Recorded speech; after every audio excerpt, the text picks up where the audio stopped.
Hello everyone, আজ তোমাদের সাথে শেয়ার করব আমার প্রিয় একটা রেসিপি। তো চলো কি করে বানালাম দেখা যাক। প্রথমেই কড়াই গরম হলে তেল দিয়ে দিলাম, তারপর সয়াবিনগুলোকে ভালো করে ভেজে নিলাম। সয়াবিনগুলো আমি দুটুকরো করে কেটে নিয়েছি, তাহলে ভালো করে মশলাটা ঢুকবে।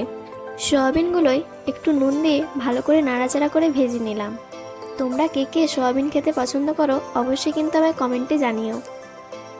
সয়াবিন ভাজা হয়ে গেল, তারপর আবার কড়াইতে তেল পাঁচফোড়ন দিয়ে দিলাম আর দিলাম জিরে গুঁড়ো।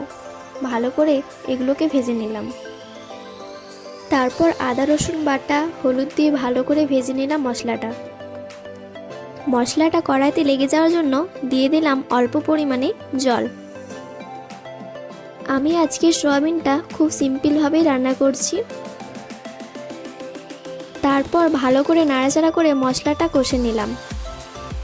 তারপর ভাজা সয়াবিন আর আলু সেদ্ধগুলোকে দিয়ে দিলাম, ভালো করে কষিয়ে নিলাম। আমার ভিডিওগুলো যদি ভালো লাগে অবশ্যই চ্যানেলটিকে সাবস্ক্রাইব করে দিও, তোমাদের সাপোর্ট আমার খুব দরকার। তোমরা আরও কী নতুন নতুন রেসিপি দেখতে চাও অবশ্যই কিন্তু কমেন্টে জানিও।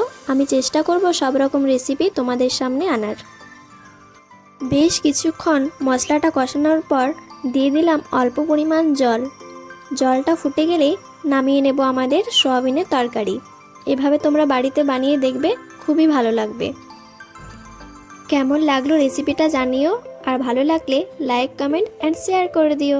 দেখা হচ্ছে অন্য একটা ভিডিওতে। টাটা।